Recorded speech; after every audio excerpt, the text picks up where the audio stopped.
In this lesson, let's explore Photoshop's workspaces, what they are and how they function.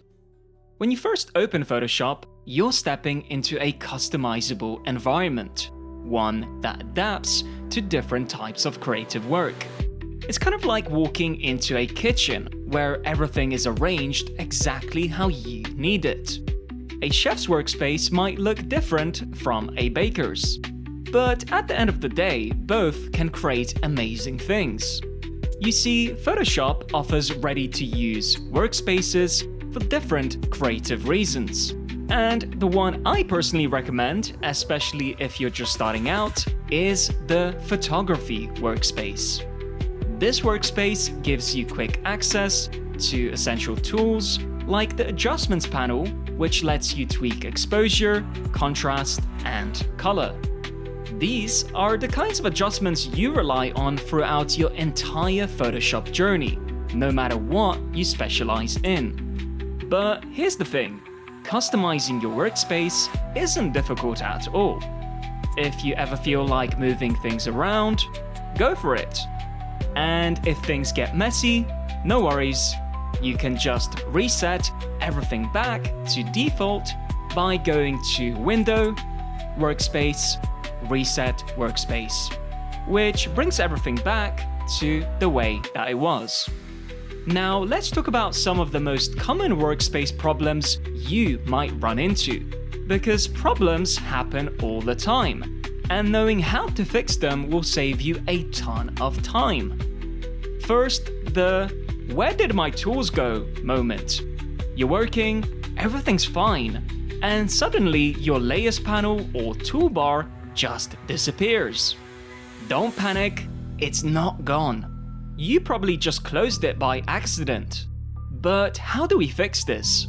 Simply go to Window in the top menu and make these panels visible again. You see, every panel in Photoshop can be turned on or off from the Window menu, so if something vanishes, that's the first place you should check. Then there's the classic "why does everything look different" problem. Sometimes you open Photoshop and your entire workspace suddenly looks unfamiliar. Tools are missing, panels are rearranged, and nothing feels right. This usually means you've accidentally switched to a different workspace.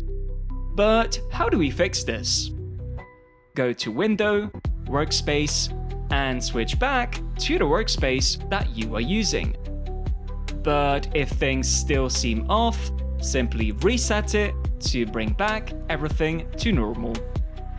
Next, let's talk about workspace color issues, because there are two types of them.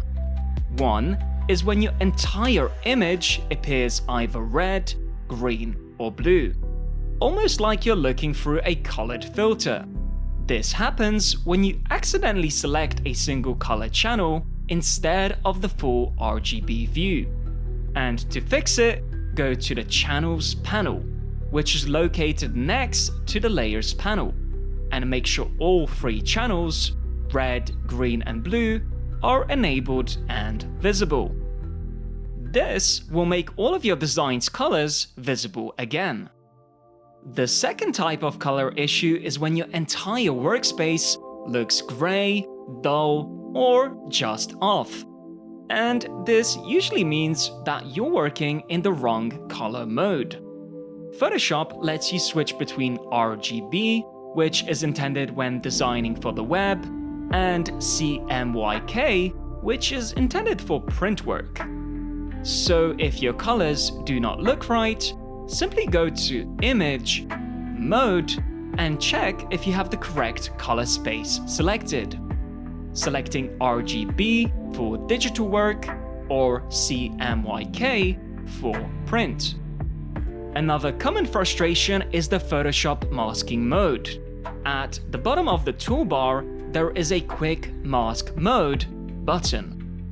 If this is enabled, one of your layers might be tinted red, and suddenly nothing works the way you expected. To fix this, simply select the Quick Mask button again to disable it. Alternatively, go to Select, Edit in Quick Mask Mode, and toggle it off from there. Once disabled, everything should go back to normal. Next, let's talk about Photoshop's performance.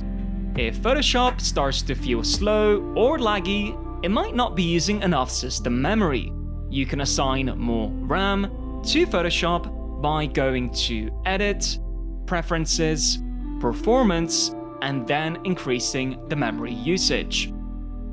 Just be careful, because if you give Photoshop too much memory, it could potentially slow down the rest of your computer. So make sure to find a balance that works for you. Finally, there's nothing worse than spending hours on a design project only to lose it all. To prevent this from happening, save your file as soon as you start working on a new project. Simply go to File, Save As, and choose the PSD format to save your work. And from then on, every time you make an important change, press Ctrl S or Command S on Mac to save your progress.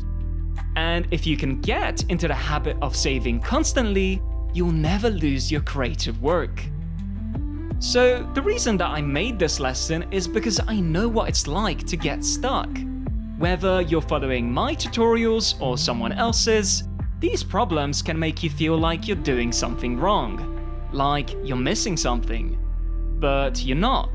Photoshop just has a lot of hidden settings and modes, and they can trip you up if you don't know where to look for them.